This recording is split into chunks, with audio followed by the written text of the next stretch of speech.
pessoal, mais uma vez, muito bem-vindos ao Mais Vale, projeto da SECRA, em parceria com a Rádio TV Imprensa, para debater os novos caminhos para o desenvolvimento e integração do Vale do Paraíba, por meio da atividade industrial. Hoje, comigo está o Bruno Frussato, diretor da SECRA, e o nosso convidado é o Emílio Casunoli Matissu. Ele é engenheiro aeronáutico, ex-vice-presidente de engenharia da Embraer, e atualmente preside o Conselho de Administração do Invoz. E nos últimos anos, o Emílio tem se dedicado a ações voluntárias focadas em educação e empreendedorismo. E esse aí é o foco de hoje do nosso papo, para falar como a gente pode, como é fundamental, né, a gente pensar nessas ações de longo prazo que envolvam efetivamente a capacitação das pessoas e a geração de condições para que o desenvolvimento se mantenha presente na nossa região. Bruno e Emílio, eu vou passar direto aí para o Emílio a palavra. Emílio, eu queria puxar a conversa no seguinte sentido. Antes de falar do futuro, vamos falar um pouquinho do passado. Com mais de 30 anos de Embraer, você viu todo esse processo durante quase 4 décadas acontecendo, esse aprimoramento, desse desenvolvimento de novas capacidades, de novas tecnologias. Mas isso não surge do nada. Isso é um grande projeto que tem que ser planejado e foi planejado durante muito tempo para chegar efetivamente na Embraer. Você pode contar um pouquinho para a gente onde é que começa efetivamente esse processo de desenvolvimento do Vale do Paraíba, lá atrás, quando o Casimiro Montenegro começou a dar seus primeiros passos? Sim, oi. Antes de mais nada, bom dia a todos, né?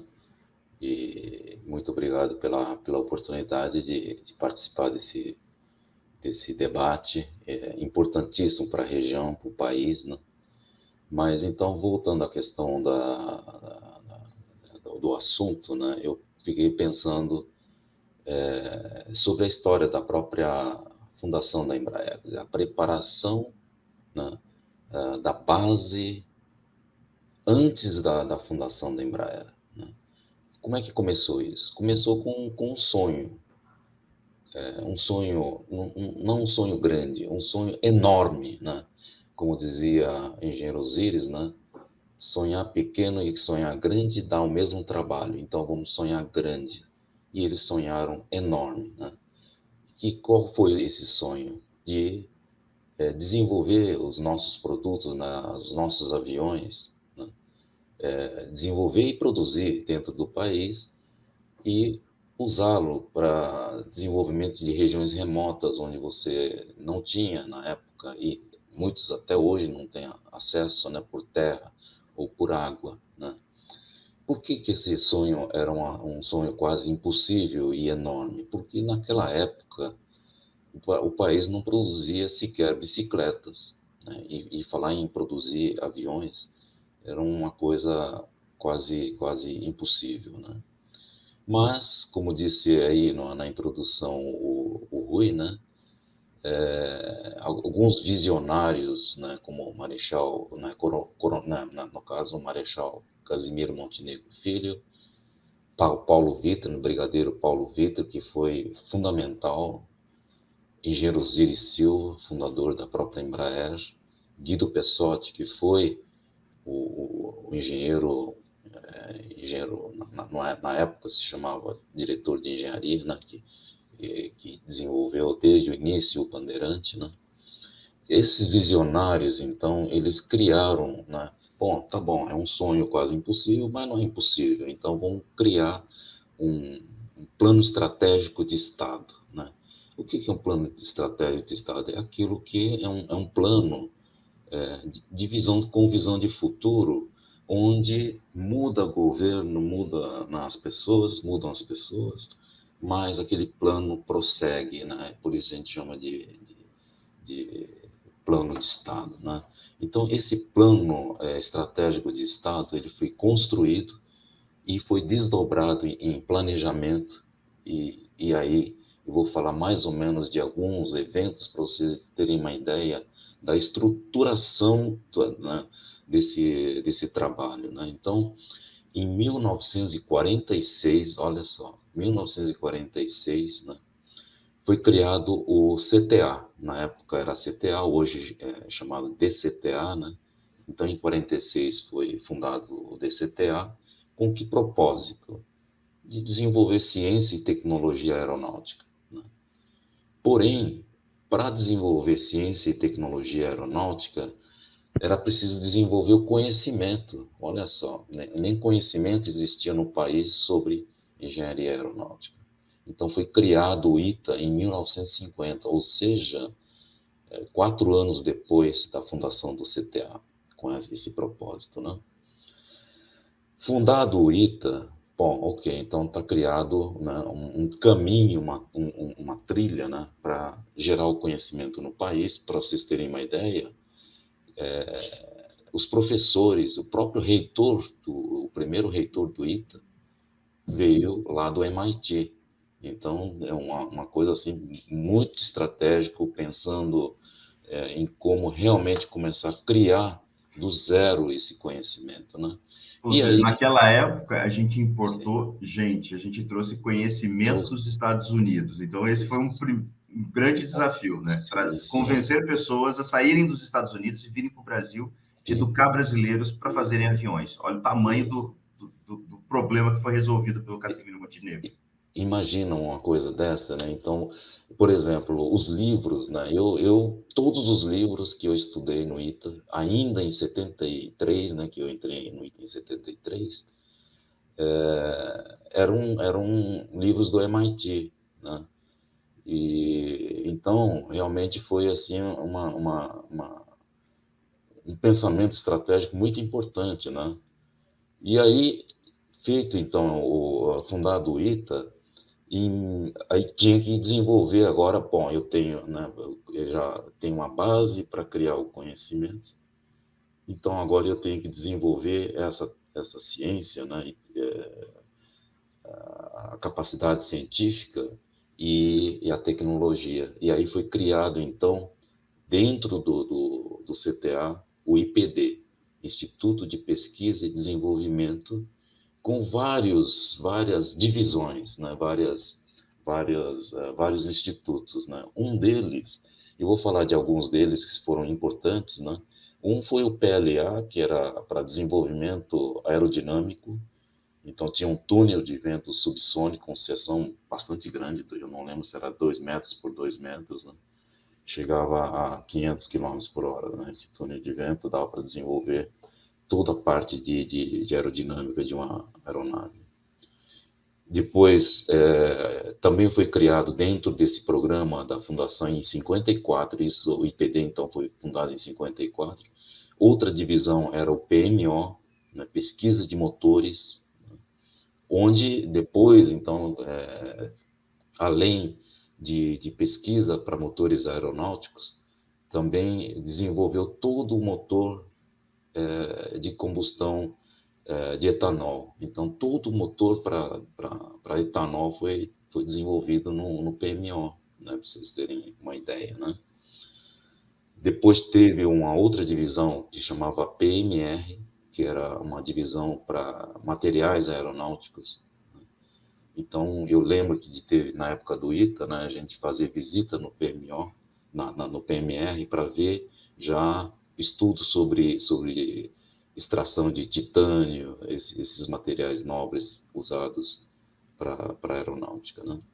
Aí tinha uma divisão chamada PEA, que era para equipamentos aeronáuticos, então já estudava-se os velocímetros, altímetros, equipamentos eletrônicos, né?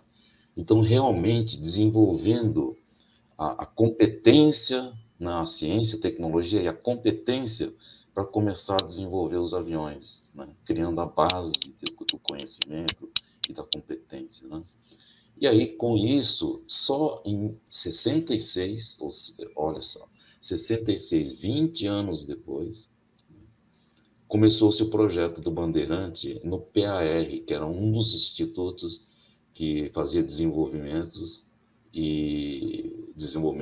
obviamente, de protótipos, etc., e tinha uma área de ensaios em voo, né? Então, que também foi criado dentro do IPD, né? Então, Bandeirante então, começou a ser projetado em 66, E depois, só depois de 2 anos, 68, é que teve o primeiro voo do Bandeirante, né? Que muitos devem ter visto até alguns filmes, né? Algum documentário, né? E a Embraer só foi fundada em 69, um ano depois do primeiro voo do Bandeirante, né? Ou seja, comprovado depois da capacidade, foi criada a empresa. Então, em bases muito sólidas, né? 23 anos desde o início da fundação do CTA, que foi em 46. Isso é uma coisa, assim, fantástico, né? Quer dizer, o sonho enorme, visionários, né? Montenegro, Paulo Vitor, Elziri Silva, Guido, com muito suor, né? Muito suor, e determinação, paixão, coração, né? Eles conseguiram, então, chegar a esse ponto, né? Eles são o trabalho realmente dos pioneiros, né?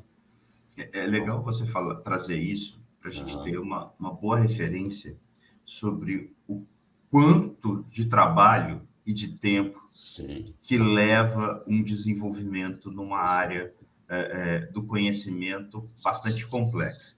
E tudo que o Vale do Paraíba se desenvolveu a partir da criação desses institutos e a partir do início dessa vocação aeronáutica é consequência de termos indústria na região e sim, formação de mão de obra qualificada.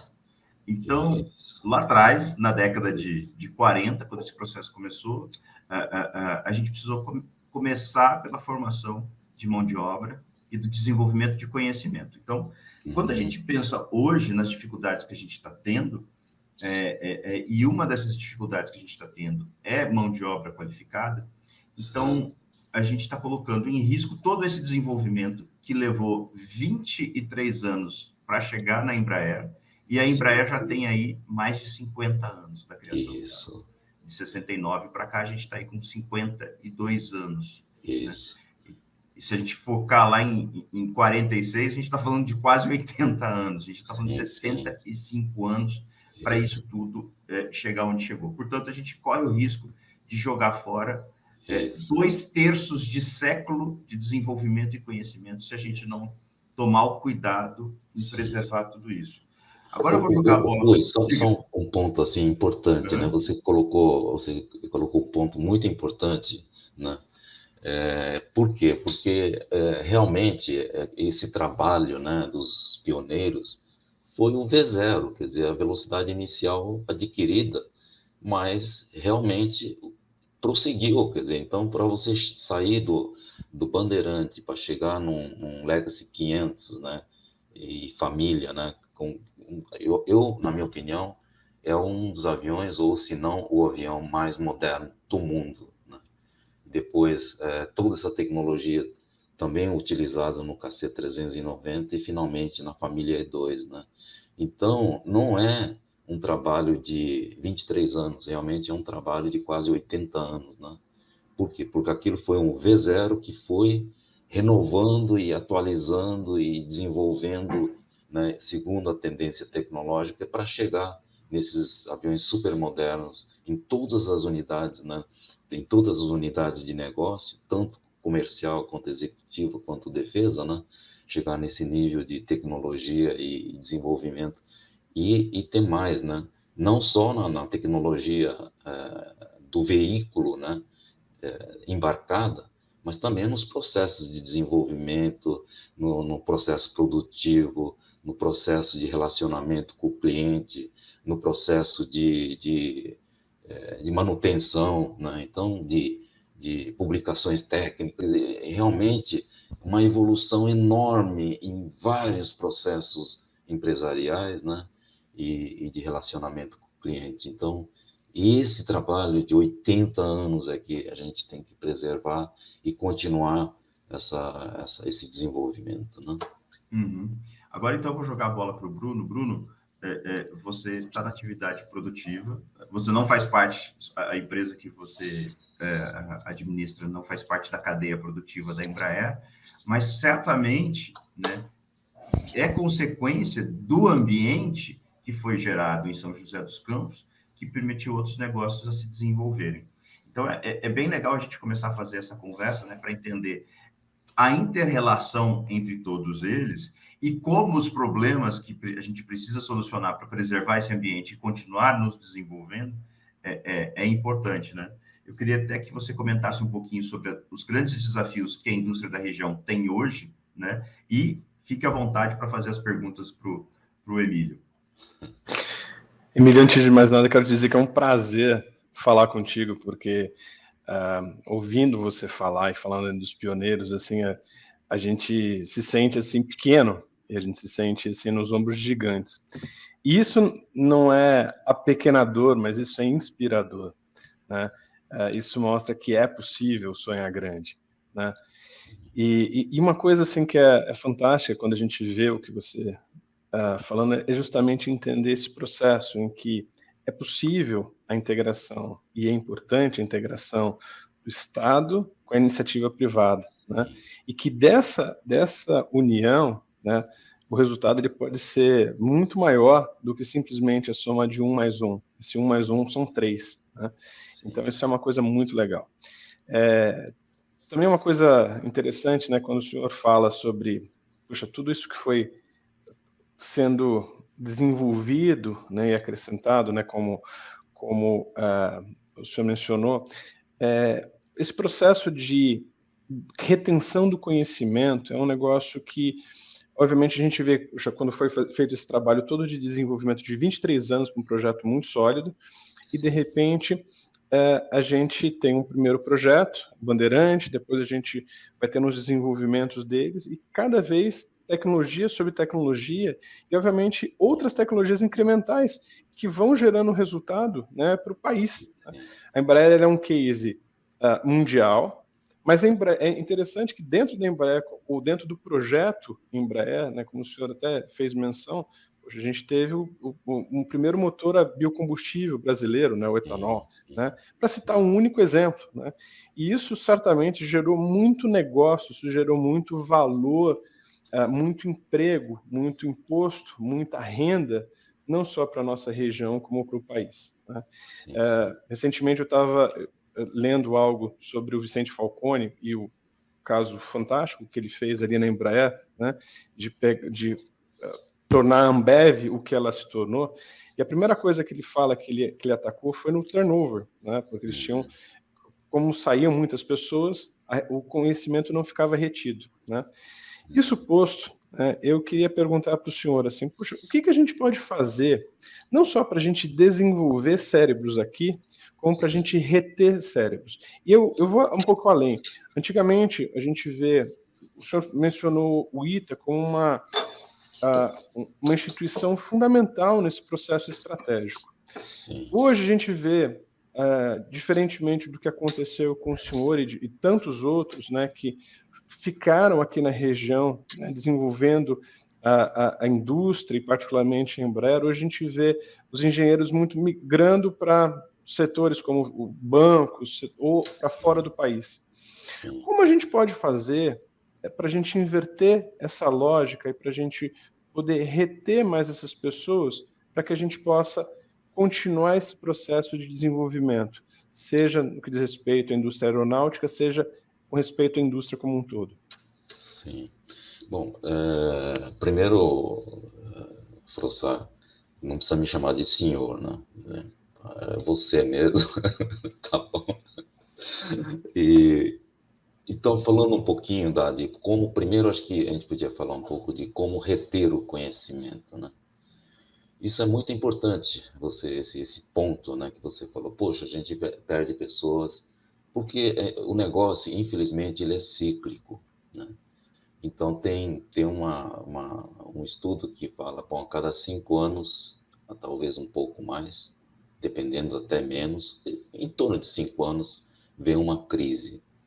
E às vezes você, com toda a vontade, com todo empenho, às vezes você não consegue segurar todas as pessoas, né, dentro da empresa.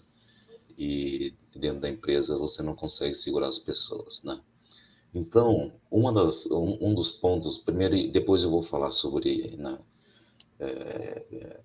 esse esforço de retenção, né? Em relação ao conhecimento gerado, né, nós, na época da Embraer, nós desenvolvemos um programa chamado Gestão do Conhecimento, né? Por que isso? Porque mesmo não perdendo as pessoas, né, você pode perder tecnologia, pode perder, poxa vida, peraí, a gente tinha aprendido, né, a não errar mais nesse ponto, mas de repente parece que a gente teve uma recaída e começamos a errar de novo, né? Nos mesmos pontos que eu errei lá no Brasília, eu cometi um erro lá num produto novo, né? Então, nós começamos, percebemos isso e começamos um trabalho a gente chamou de gestão do conhecimento, que nada mais do que transformar, né, esse conhecimento em processo, né? Puxa vida, quando o avião voa lá por horas em altitude, quando chega embaixo, as portas estão com dificuldade de ser abertas porque estão congeladas. Puxa, peraí, isso não pode acontecer, né? Então, bom, o que eu posso fazer? Eu posso fazer isso, posso fazer aquilo, e aquilo virou até um manual de projeto, né? Então, a gente chama isso de gestão do conhecimento, né?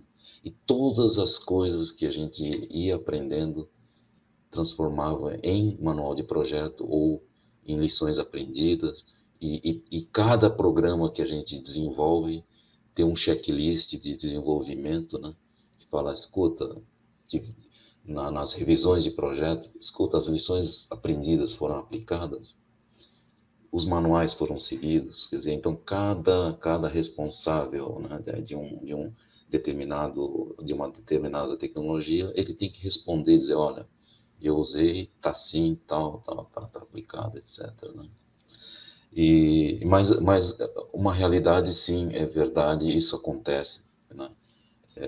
A questão da crise, né, acontece a cada 5 anos, em torno, né, de 5 anos, e a disposição nossa, né, eu tenho uma experiência interessante, né, em 90 foi uma das crises maiores que teve, em 1990, né, nós realmente reduzimos quase 50%, né, o efetivo de uma vez, porque a empresa estava praticamente quebrada, né, naquela época. E a disposição dos que ficaram foi o seguinte: nós vamos recuperar essa empresa, vamos dar tudo que nós temos de sangue, né, para essa causa de salvação da empresa, e nós fizemos isso, e porque eu quero trazer de volta todos eles, né? E foi uma coisa muito, muito bacana, assim, sabe? Porque o programa 145, que foi o primeiro programa pós-crise, né? Foi um trabalho, assim, realmente de fazer, né? O Fênix, né? Que se ressurgiu das cinzas, né? E realmente foi aquele empurrão, né? Eu lembro do Manuel, né? Manuel Oliveira, ele era o vice-presidente, o diretor financeiro, na época não tinha vice-presidente, né, era o diretor financeiro, e junto com os íris, né, ocorreu a privatização, então a gente teve muito mais liberdade de trabalhar como empresa realmente privada, com a agilidade que precisava, né, e o programa de salvação foi o 145, que foi entre plataforma, entre linhas aéreas e aplicações como o Civan e outras aplicações do 145, eu acho que chegou mais, passou de 1.500 aviões, né? E eu me lembro de casos de eu ir na casa das pessoas que a gente, sabe, aquela dor que você sentiu de ter que dispensar, ir lá buscar, falar, olha, a empresa agora está contratando, a empresa agora está sadia e gostaria que você voltasse. E muitos voltaram, a maioria voltou e ficaram até muitos se aposentaram depois de retornar à Embraer, né? Então, falar um pouco dessa... Então, hoje, né, acabamos de passar pela crise, e eu vejo a Embraer, né, retomando novamente, e a gente também lá do Invoz, né, criou um banco de qualificados, né, pessoas que registraram seu currículo, para a gente não perder de vista essas pessoas e trazer de volta, né? Acho que o Rui acompanhou bem esse trabalho, né? do Ricardo, né, do Invoz, né, de um depositário de currículos e qualificações para a gente não perder de vista e a Embraer poder ir buscar as pessoas de volta, né? É assim que a gente tem trabalhado, tá? Legal.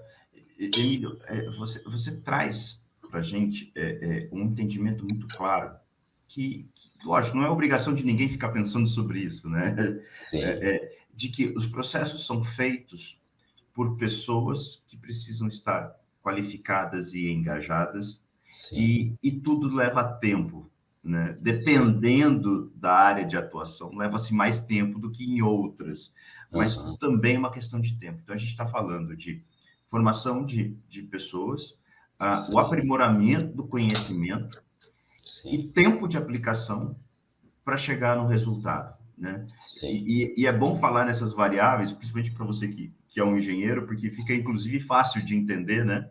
O quanto, quais são os fatores que vão determinar se o sucesso tem mais chance ou não de acontecer, né? E para tudo que a gente vai fazer, que a gente fez lá atrás e que a gente tem que fazer hoje, pensando no futuro, a gente vai sempre precisar desses fatores: a sim, qualificação, o aprimoramento do sim, conhecimento e o sim. tempo em busca do resultado. Como é que você vê hoje as condições que a gente tem no Vale do Paraíba, que é um espelho de pelo menos uma parte do Brasil, para manter projetos em andamento, para criar novos projetos, para que Sim. esse ambiente bastante positivo que foi criado lá atrás permaneça se renovando. Quais são as grandes dificuldades que a gente tem hoje no seu entendimento? Bom, eu assim, na minha visão, né, eu vejo assim a questão da antecipação da formação de um profissional, né? Então, hoje, infelizmente, nós estamos sempre correndo atrás, quer dizer, tentando reagir às necessidades, né? Então, você fala, puxa vida, com a pandemia, a tecnologia, na tecnologia que eu falo, não tecnologia embarcada, depois a gente pode falar disso também, mas a tecnologia de informação, ela se tornou muito importante.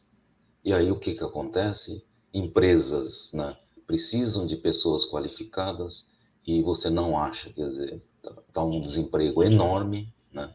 13, a gente fala em 13 milhões formais e sem falar aquelas pessoas que já desistiram, né, de procurar trabalho e também se tiver mas o trabalho existe, né, como a gente tem visto, né?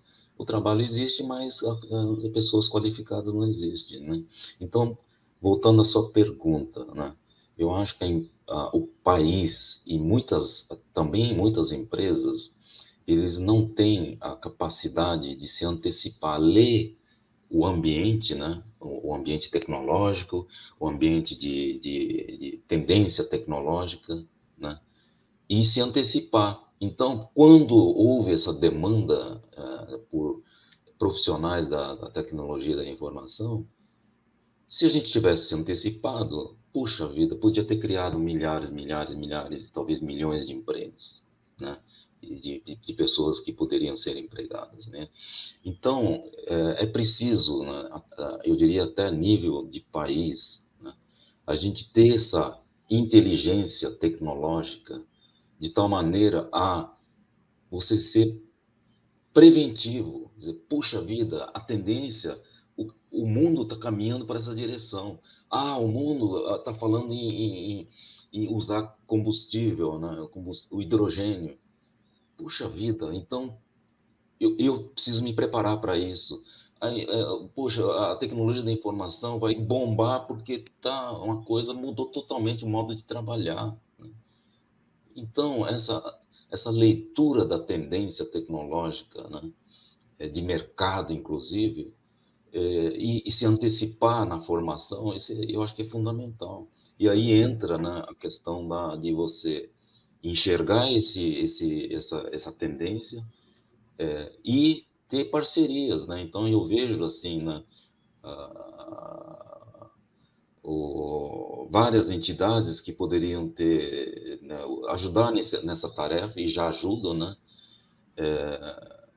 Por exemplo, o Senai, né? O Senai, ela realmente é fundamental, e ele, né, poderia continuar fazendo esse trabalho, né?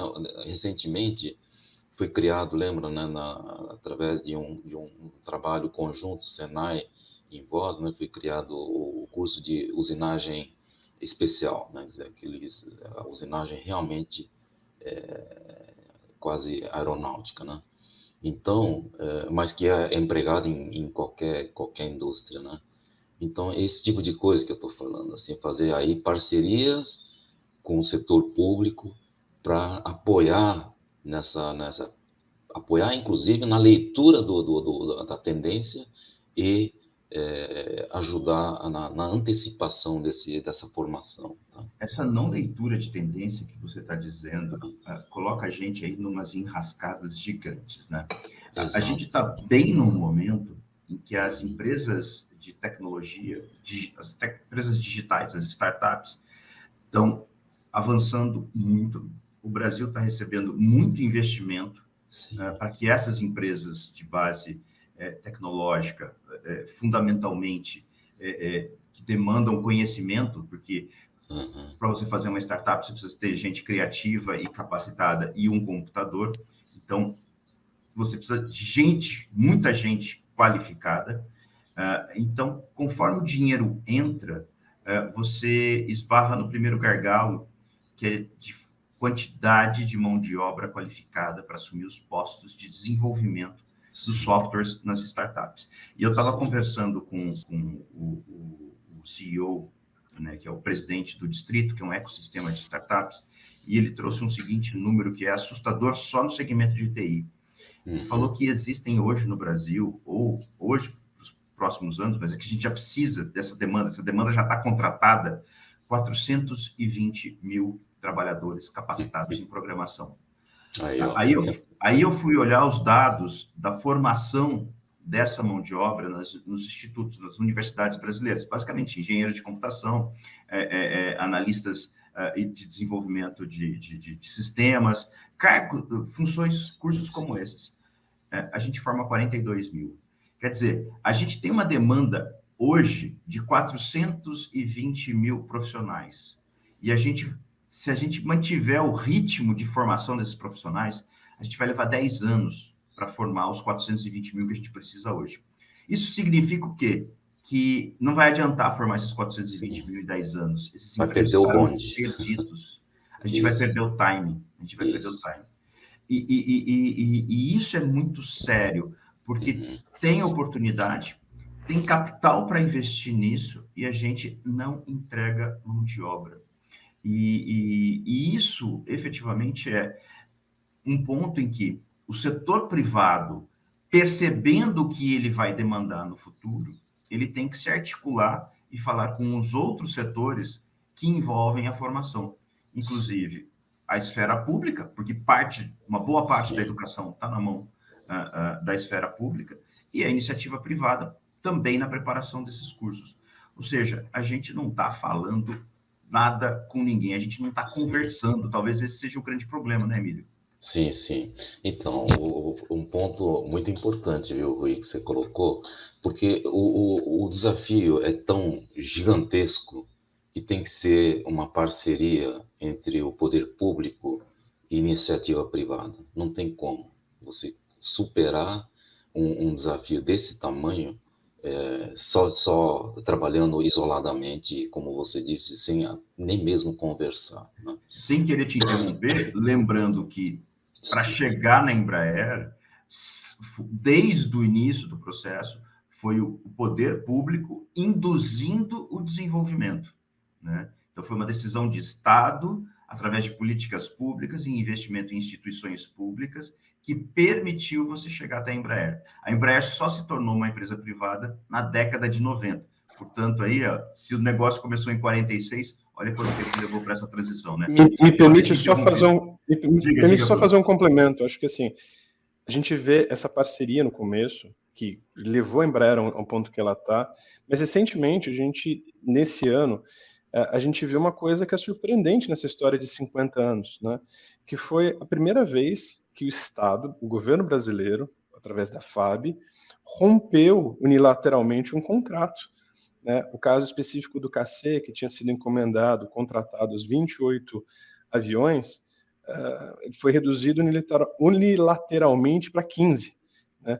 Você imagina, por exemplo, todo o fluxo de investimento que a empresa fez para as 28 unidades, de repente ser reduzido para 15, o custo ele sobe absurdamente. Uma coisa é quando você faz o protótipo, quando você prototipa, outra coisa é quando você faz em escala, né, um projeto, né? Então, o custo vai lá para cima. E, ao mesmo tempo, isso abre um precedente, né? A gente está falando sobre essa parceria que foi tão importante, tão vital no desenvolvimento de uma empresa que é referência não só nacional, mas mundial, e uma referência da qual a gente precisa lembrar que tem uma cadeia de fornecedores altamente importante, né, na geração de emprego e renda na região, e a gente teve o primeiro caso em que isso foi rompido, né? Então, se isso... Agora, acho que uma coisa que acho que é importante a gente discutir, né? Puxa, a gente está falando dessa importância. Agora, olha, a gente teve um primeiro precedente de que, olha, não dá para a gente se fiar nisso de maneira integral e categórica. Tá? Se não puder, qual é o nosso plano B? O que a gente pode fazer a mais? O que a gente pode propor como sociedade? O que a gente pode propor de uma maneira mais conjuntural para virar esse jogo? E eu vou interromper antes do Emílio responder essa pergunta, só para trazer mais uma informação que é importante. Para você ver o tamanho da importância do Estado como indutor e o zelador das condições da indústria. Quando o governo brasileiro entrou na história e que a Boeing havia feito a proposta para a Embraer, o governo brasileiro disse que a Embraer era uma empresa estratégica, né? E aí, eu questionei muito isso, qual é o comportamento de alguém que diz que algo é estratégico, quando a gente sabe do histórico, né, da relação do governo com isso, né? E aí, mais uma vez, a gente vê que essa empresa estratégica, mais uma vez, teve uma decisão do governo que dificulta o desenvolvimento dos seus projetos caríssimos. E eu vou fazer a comparação, porque o brasileiro tem muita mania de comparar com os Estados Unidos. A Boeing está numa crise muito grande, que é, entre outros fatores, também que foi agravada, não só pela pandemia, mas pelos problemas no projeto do 737 MAX. E o governo norte-americano, como é um governo, digamos assim, liberal, que deixa a iniciativa atuar, não foi lá e injetou dinheiro na Boeing diretamente para eles resolverem o problema. O governo norte-americano foi lá e fez uma compra gigantesca de caças F-15 na versão EX, que é uma compra multibilionária. Só com esse dinheiro entrando, certamente a Boeing vai ter condições de enfrentar melhor a crise em que ela se meteu. Então, portanto, essa é uma atitude de quando um governo entende que uma parcela do seu parque industrial é estratégico. Então, só para deixar as pessoas cientes da importância, efetivamente, do fator de indução que um governo tem sobre o seu desenvolvimento. Emílio, desculpa te interromper o processo, mas eu acho que é interessante a gente colocar isso na cabeça, né?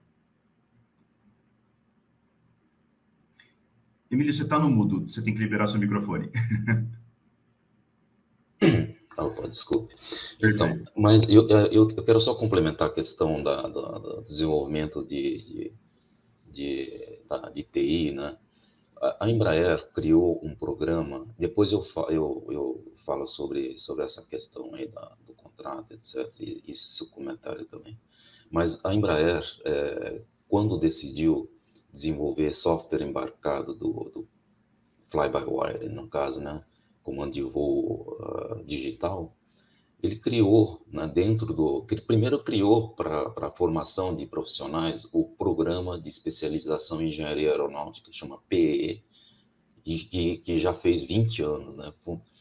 Foi uma inspiração do Zé Renato, do Satoshi, né? E 20 anos atrás, para formar profissionais. E esse programa de formação, ela é atualizado, né? Quer dizer, a grade de ensino é atualizada segundo a tendência tecnológica, né?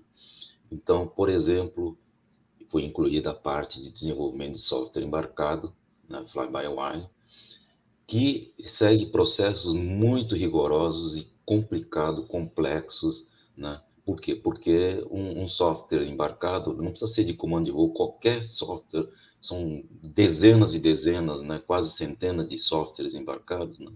Se você tiver um travamento, né? Você não vai fazer em voo um autocontrol del, quer dizer, pô, então ele tem que ter uma confiabilidade muito grande, né? Então tem que seguir processos que a gente chama de DO178 Bravo, B, né? B de Bravo, e que você, se não seguir esse processo, nem um protótipo pode voar. Quer dizer, o piloto não tem coragem nem de entrar no avião, porque é uma coisa insegura, né? Pode ser uma coisa insegura. Então, essa qualificação a Embraer abraçou. Então, por isso que eu estava falando da importância da iniciativa privada junto com a iniciativa pública para desenvolver capacitação de mão de obra, né? Seguindo a tendência tecnológica. Tá? Então, só para fechar então, esse item. Voltando à questão eu estou aposentado há 5 anos da Embraer, eu não sei a motivação dessa decisão unilateral. Eu tenho certeza que tem uma razão muito forte para isso, né? Mas a indústria aeronáutica, né? Ela realmente ela tem essa característica, né, de cíclica que eu falei no início. Quando começamos a pandemia, não foi só a FAB, né? As linhas aéreas alongaram o perfil de recebimento dos aviões, porque eles não iam receber, pagar uma aeronave e deixar lá no deserto de Nevada para preservar, né? Então, esse tipo de mudança de fluxo de entrega é bastante comum em função das dificuldades, né? E isso aconteceu, eu me lembro, bom, vocês acompanharam, né, a crise da aviação comercial, né? E nesse período foi importante a preservação do apoio da FAB, do Comando Aeronáutico nesse sentido, né? E as linhas aéreas estão se recuperando e estão voltando, quer dizer, eles alongaram o perfil de entrega e estão, né? Por outro lado, né? A pergunta, né? Mas, e aí, o que precisa ser feito, né? O que a Embraer fez quando teve essa crise, né? Bom, ela teve que realmente diminuir de tamanho, não tem como você manter todas as pessoas, eu não sei quanto que foi isso, mas isso faz parte da gestão empresarial, né? Mas você vê que já a recuperação veio, né? Está vindo aos poucos, e pelos anúncios que pelo menos eu tenho visto nos jornais. E essa crise também elevou, vamos dizer assim, o negócio da aviação executiva. Foi, acho que mais rápido se recuperou. Por quê? Porque as empresas também querem, né, evitar que seus executivos frequentem aeroportos, pelo menos naquela época de risco, né? E aí a aviação executiva deu uma melhorada bastante grande, né? Então, você fala, bom, então qual que é a solução para isso? Primeiro, eu vi também, né, notícias da Embraer nos jornais, que vários países já estão se interessando pelo KC-390. Realmente, né, aquela operação do KC-390, né, assim, nessa campanha aí da crise do Covid, etc., é uma coisa de arrepiar, né? Eu fico arrepiado de ver o avião sendo usado para levar ambulância para Manaus, para não sei onde, para as capitais e outras cidades, né? Então, foi assim, um emprego muito positivo, né? Humanitário e logístico. E essa imagem positiva do KC, né? E confiabilidade demonstrada, ela tem ajudado nessa campanha. Acredito, então, que muitos desses países que começaram a se interessar, eu acho que podem rapidamente suprir a acomodação do fluxo de caixa do comando aeronáutico, né? Então, mas eu acho que a longo prazo, eu acho que essa maneira eu acho, de lidar com a situação, né? E assim que eu vejo, assim, e outras aviações, né? Quer dizer, ser agressivo na área comercial, na executiva, como está sendo feito, né? Então, é assim que vai ter que contornar. Por quê? Porque quando eu vejo uma decisão dessa, deve ter sido considerando, né, que os Hércules, né, C-130 já tem uma certa idade, né, a maioria com certa idade, deve ter sido também para o Comando da Aeronáutica, né, uma decisão muito difícil, né? Por quê? Porque não tenho dúvida, né, eles prefeririam ter mantido o pedido dos KC-390. Se não fizeram, é por um motivo muito forte. Emílio, a gente vê essa situação toda, né? A gente está conversando sobre a questão da mão de obra especializada. Isso é uma questão super importante. E ver também o esforço que você descreveu em relação à retenção dos cérebros, né? A retenção Sim. das boas pessoas ao longo da história, né? Sim. Mas a gente vê cada vez mais que a conjuntura ela deve mudar de uma maneira muito forte nos próximos anos. Essas novas tecnologias que estão sendo introduzidas, elas vão mudar não só, elas já estão mudando o processo de fabricação objetiva, como elas mudam toda a lógica industrial como um todo. Né? Quando a gente vê a introdução de inteligência artificial, quando a gente vê a introdução de machine learning, o Rui mencionou a questão dos 420 mil engenheiros e da formação objetiva de 42 mil, mas a gente fica chocado com a quantidade, mas a gente esquece, inclusive, de fazer um debate em relação à qualidade. Né? Eu lembro, alguns anos atrás, eu estava voltando de carro do trabalho e ouvi na CBN que, naquele ano, estavam sendo formados 120 mil engenheiros no Brasil, né? O que é muito pouco, e é isso sem contar na qualidade. Porque uma coisa é um engenheiro formado no ITA, outra coisa é um engenheiro formado numa instituição menor, sem fazer nenhuma menção e sem nenhum demérito, mas que muitas vezes não sabe não sabe integrar e derivar. Né? Então, assim, isso é muito sério, né? Isso é muito preocupante. A tua visão, quando a gente olha, por exemplo, para tudo isso, né? Uma das coisas que o Mais Vale busca, né, é, por um lado, a integração. Essa integração que você mencionou, Estado, setor privado, ou a integração da sociedade civil organizada, das várias entidades, né? Para quê? Com vistas ao desenvolvimento, com vistas à geração de emprego e renda, né? A partir do debate, a gente levantar e integrar essas pontas. Mas quando a gente vê toda essa situação, fica patente em que a gente tem um problema, então, de quantidade de pessoas para as funções, de qualidade das pessoas. Então, certamente, a gente tem um problema aí à frente, que é um problema bastante grave. Na sua visão, como é que a gente pode fazer para a gente mudar esse jogo, ou para, pelo menos, a gente atenuar o que está para vir aí à frente?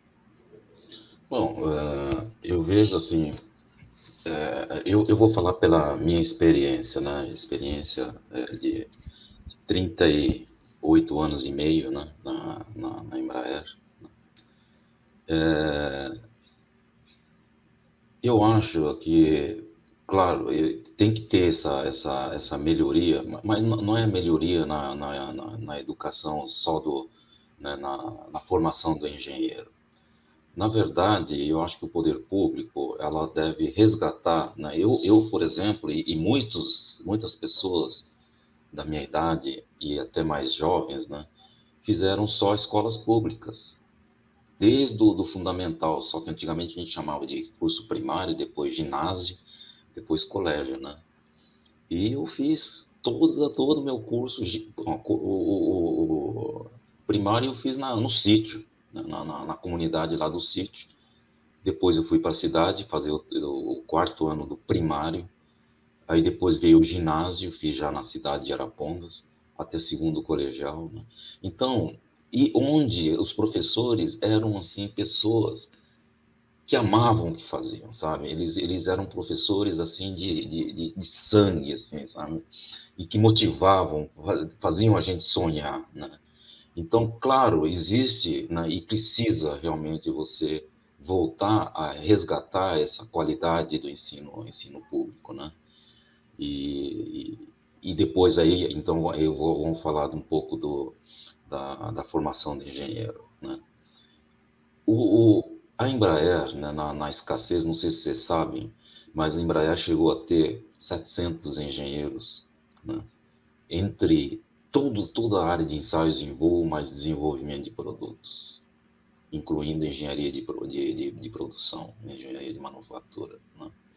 Isso aí, em função de vários desenvolvimentos enormes, de família de aviões, etc., nós tivemos que crescer para 4.000 engenheiros, mais 30% da engenharia, 3 vezes 4, 12, né?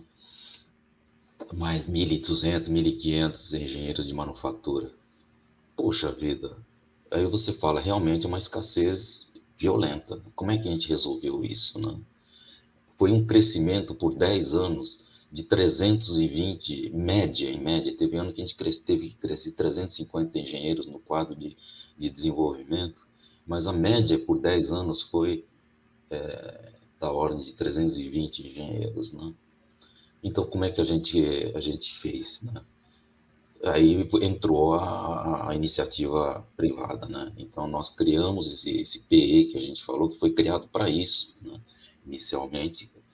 Depois também nos ajudou na atualização da grade de ensino para novas tecnologias, e que eu acredito, eles já estão olhando, né, pelo que eles anunciaram da família Energia, né, de produtos de validação de conceito, né? Depois a gente pode falar um pouco disso, né? Mas a gente pegava turmas de 100 pessoas, 150 pessoas e fazia uma seleção de engenheiros civis, de matemáticos, de físicos, de engenheiros mecânicos, engenheiros eletrônicos, engenheiros elétricos, de toda a modalidade de engenharia. Nós selecionávamos, fazíamos um processo de seleção e fazíamos um curso de 15 meses, né? Sem botar a mão no trabalho. Era formação, a gente chamava de curso de formação acelerada em engenharia aeronáutica, né? Onde além da grade de ensino, em parceria com o ITA, né, que eram ensinadas, iam os engenheiros cabelo branco ou sem cabelo, né? Colocar, como o Zé Renato, eu, né, e várias pessoas, Paulo Serra, puxa, foi fantástico, né? O Furtado, para citar alguns nomes, né? Mas muitas pessoas ajudando nesse processo de formação acelerada, né? Então, é esse trabalho que a gente precisa fazer e manter atualizado, né? Não sei se eu respondi a pergunta. Quer dizer, então, tá certo. Falta, no nosso caso, além da qualidade, a modalidade só tinha o ITA. ITA depois começou lá o FMG, formar algumas pessoas, em especialização em energia aeronáutica, não era engenharia aeronáutica. Também a USP de São Carlos começou com a especialização, depois criaram em ambas as faculdades, né?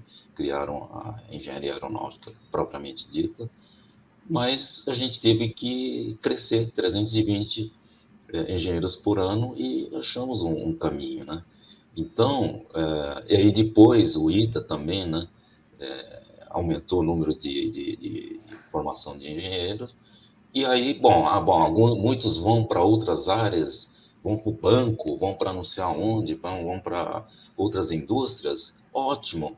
Eu acho que essa cultura, né, esse conhecimento, essa capacitação, ela tem que transbordar para todos os negócios, todas as indústrias. Então, né, eu vejo, né, esse esforço, inclusive no Invoz, né, de levar essa cultura aeronáutica, a cultura da excelência, da melhoria contínua, né? Por que a aviação ela é tão segura hoje? Né? É uma evolução enorme. Quando eu vejo aquela curva de decréscimo de acidentes por milhão de passageiros, é uma coisa fantástica, né? Então essa cultura, essa migração dessa cultura para outros negócios, inclusive para a área de saúde, né? Eu vejo assim, né, eu participei de algumas aulas de MBA com grupos de saúde, né, da Unifor. Eles falam, poxa vida, eu falei do checklist, né, da aviação, né, dos processos, puxa vida, a gente está fazendo isso também, quer dizer, então essa migração, né, desse conhecimento, desse processo de melhoria contínua, ela é muito benéfico e em outras áreas, né, isso tem que ser também uma coisa que tem que ser feita, tá? Emílio, a gente está chegando no finalzinho aqui do nosso tempo e eu queria só fazer uma mudança de assunto, que eu acho super importante a gente tratar disso também. Você, à frente do Invoz, liderou um projeto que é o projeto Meu Primeiro Computador. Sim. Que no ano passado mobilizou empresas da região, principalmente empresas da região, mas também muitas pessoas... São Paulo também. Que fizeram efetivamente em suas doações, em pegar computadores usados, passar pelas mãos de técnicos para uma revisão, e aí foi um trabalho do Wagner, da Secre, dentro da empresa dele, de revisar esses computadores, para que esses computadores usados pudessem chegar em condições às mãos de estudantes que não tinham computadores. E era super importante, principalmente no ano passado, em função da pandemia, que a gente não tinha computador e não tinha internet, então pelo menos você entregava o computador e tentava fazer com que essas crianças, mesmo offline, pudessem continuar estudando, esses jovens. E isso é um trabalho bastante importante que você liderou. Fala um pouquinho desse trabalho, em que ponto ele está hoje, né? Porque o projeto continua andando, né? E qual é o objetivo disso, né? Qual é o entendimento que faz você sair da tua casa, pegar o seu carro e buscar um computador de uma pessoa que está doando, ou falar com uma indústria e conseguir 30, 40 computadores de uma vez? Sim. Então, eu acho que a origem de tudo, né? Por exemplo, como eu falei, eu tô aposentado há 5 anos e eu reconheço que a minha vida intelectual útil, né, tá caindo bastante, né? E então eu falei, poxa, é corrida contra o tempo, eu tenho que deixar alguma coisa, né, de retribuição à sociedade, né? Então eu entrei, não só aqui, né, mas eu faço só trabalho voluntário, né? Faço 2, 3, 4 trabalhos voluntários, um deles é no Invoz e dentro do Invoz, então esse programa é o Primeiro Computador. Mas eu passei também pelo Instituto Semear, que faz também um trabalho excepcional, né? E esse programa, né, Meu Primeiro Computador, nasceu pela necessidade do CASD. CASD é um cursinho, né, que atende jovens de famílias de baixa renda, né? Então todos os professores, a diretoria do CASD são todos alunos do ITA, voluntários que vão lá, né, se dedicar a isso. Eles atendem centenas e centenas de crianças, de jovens, todo ano. E então o CASD, em função da pandemia, precisava dar aula remotamente e muitos alunos tinham até internet na região, mas não tinha máquina, né, para acompanhar, e muitos tentavam acompanhar no celular. Muita gente tem celular, quase todos têm celular, pelo menos, não com grandes capacidades, mas pelo menos tem, mas não dá para você acompanhar uma aula no celular. Aí nós, sabendo, né, através do Manuel, que era do conselho do CASD, a gente entrou em contato com eles e falou, não, vamos colocar, então, vamos criar um programa chamado Meu Primeiro Computador, e todo início de ano nós vamos correr atrás para suprir esses jovens com o meio de eles poderem seguir, acompanhar as aulas remotas, né? E foi um trabalho muito gratificante, assim. Eu acho que foi uma coisa muito gostosa, né? Então, nós, no ano passado, o CASD pediu 70 computadores, e aí vieram, então, né, empresas da região, eu acho que eu posso citar, porque, né, realmente teve a GM, teve a Vibrar sempre, ajudando também com computadores, teve a KPMG, teve a Suzano, eu fui buscar em São Paulo, tanto da KPMG quanto da Suzano, teve a Quero Educação, né, o Rui, que você também, né, disponibilizou. E Eu dei a minha contribuição através do convencimento da Quero de fazer doação de computadores também. isso. E também pessoas físicas, né, me ligavam, então eu ia buscar. Tinha um computador em Taubaté e eu ia lá buscar. Ah, tem um computador lá em São Paulo, né? Teve um que, puxa, minha filha mora em tal lugar, tá vindo nesse fim de semana, leva para esse endereço que eu recebo aqui. Do Rio, né, a empresa do irmão do Pedro Ferraz, do Invoz, também uma grande empresa de consultoria. Também esse ano, também ano passado, a GM também esse ano. Aliás, quarta-feira eu vou para São Caetano buscar computadores, uma quantidade enorme de notebooks para ser doado também para o caso desse ano, né? Todo ano entram alunos novos, então precisa de máquinas. E todo esse trabalho, né? Todos esses computadores são revisados pela DualSys. Aliás, queria realmente agradecer muito esse trabalho da DualSys. Ano passado, além dos 70 computadores que nós entregamos para o CASD, nós doamos também 30 computadores para o Instituto Semear, né? E para um outro projeto, São Francisco, né, lá no interior de Minas, eles precisavam de computadores para uma comunidade. Esse ano, eles pediram 75, nós vamos entregar mais de 80, 85, junto considerando esses computadores que eu vou buscar lá em São Caetano, junto com o FUV. Esse ano, quem é responsável pelo programa é o FUV, então eu vou junto com ele buscar esses computadores da O GM lá. Fulvio Delicato, que já esteve com a gente aqui Isso. no Mais Vale.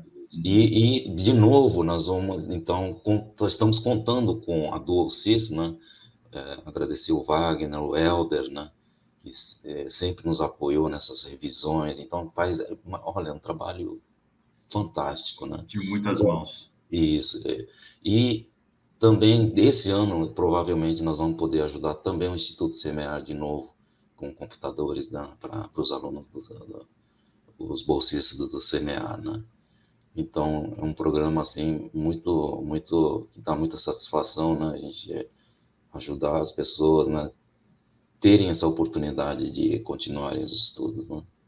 Legal. Eu quero só complementar dizendo que quando você cita tanto as pessoas quanto as empresas, a gente começa a entender a importância, é o exemplo prático da importância da criação das redes, pensando num objetivo comum, né?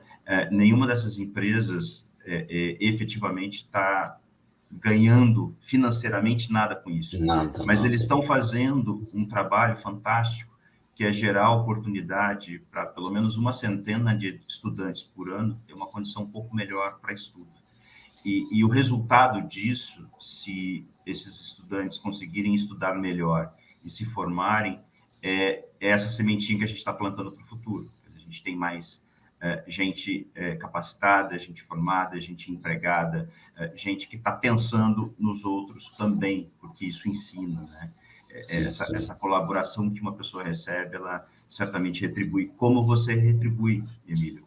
Porque você entendeu, né, o quanto o ensino público, Sim, todas sim. as oportunidades de ensino público, desde a educação básica até o ensino superior, porque você foi aluno do ITA e não pagou para estudar, muito pelo contrário, Exato. você precisava das condições do ITA, de internato, para poder estudar, fazer uma faculdade.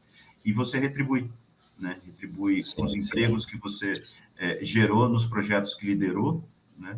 E hoje dando o seu tempo para Sim, atividades voluntárias que permitem que outras pessoas continuem estudando também. Eu acho que isso é fundamental e é um entendimento do quanto a sociedade precisa trabalhar junto. É uma coisa que o Mais Vale sempre disse, né? É integração. É falar com o poder público, é falar com a iniciativa privada, é falar com os representantes de grupos, né, da sociedade civil organizada, dentro de projetos que possam construir algo melhor. Quero te agradecer demais, viu, Emílio? Obrigado por você ter dedicado esse tempo aqui para a gente, trazer as suas histórias. Sim, ok, espero ter ajudado, mas acho que assim, quando você fala assim, para concluir, né, eu agradecer também essa oportunidade, né, mas eu acho que a raiz de tudo, né, eu acho que a gente tem que, cada um de nós tem que ser bom para o mundo, e também a empresa tem que ser melhor do mundo para o mundo, né, se não fizer isso, né, ela não faz sentido da existência, assim, tá? Então, assim que eu vejo a Embraer, né, com esse programa do Colégio Embraer, com a formação pelo PE, né, então eu fico pensando, puxa vida, então eu acho que a Embraer, né, tive a felicidade, né, de trabalhar numa empresa que, de uma maneira geral, né, ela é uma empresa, uma das melhores do mundo, para o mundo, né, então para mim fez todo sentido e eu acho que é assim que eu acho que tem que ser, né? Legal. Bruno, suas palavras finais. Tenho certeza que você quer arrematar. Emílio, eu só fico realmente muito feliz e, como eu mencionei, assim, sinto pequeno vendo toda essa história tão linda e tão importante que você descreveu em relação à Embraer e vendo também alguém que tomou parte de maneira ativa como isso. Acho que quando você fala, por fim, sobre a importância do fim social de uma entidade privada, né, como a Embraer ou como a empresa em que eu trabalho, a empresa que o Rui trabalha, né, isso é uma coisa que precisa ser ainda um alerta, um encorajamento para aqueles que nos ouvem, né, de que isso é possível e que isso é importante, né. Muitas vezes a gente espera, né, que as pessoas que a gente elege ou outras pessoas que elas tenham a responsabilidade de promover a transformação. Quando a gente delega algo que na realidade é uma responsabilidade nossa, esse protagonismo ele precisa ser rememorado às pessoas, né? Nós precisamos ser a transformação que nós queremos, né? Então, assim, eu lembro minha mãe sempre falava quando a gente era pequeno, né, que a gente precisava ser luzeiro em relação a esse mundo, né? Então, eu acho muito legal essa forma como você arrematou o que genuinamente você sente, você acredita, porque esse é um pouco do espírito do Mais Vale, isso é um pouquinho do que traz a mim e ao Rui aqui também de forma voluntária, né, lutando por isso que a gente acredita, porque isso é absolutamente fundamental e a gente precisa rememorar isso às pessoas, né? Então, obrigado pela generosidade desse bate-papo. É um prazer conhecer você. Espero aí que essa possa ser a primeira interação nossa de muitas aí por vir, porque realmente foi um prazer. Tá? Obrigado. Obrigado a vocês aí pela oportunidade. Legal, legal. Gente, eu quero agradecer demais, então, vocês dois e todo mundo que acompanhou esse papo até aqui. Eu acho que espero que tenha sido um papo bastante inspirador. E lembrando que o Mais Vale é um projeto da SECRA, em parceria com a Rádio e TV Imprensa, para debater novos caminhos para o desenvolvimento e integração do Vale do Paraíba por meio da atividade industrial. Agradeço demais ao Bruno Frossard, diretor da SECRA, e ao Emílio Casunoli Matsu, engenheiro aeronáutico, ex-vice-presidente de engenharia da Embraer e presidente do Conselho de Administração do Invoz. Gente, muito obrigado e até o nosso próximo encontro.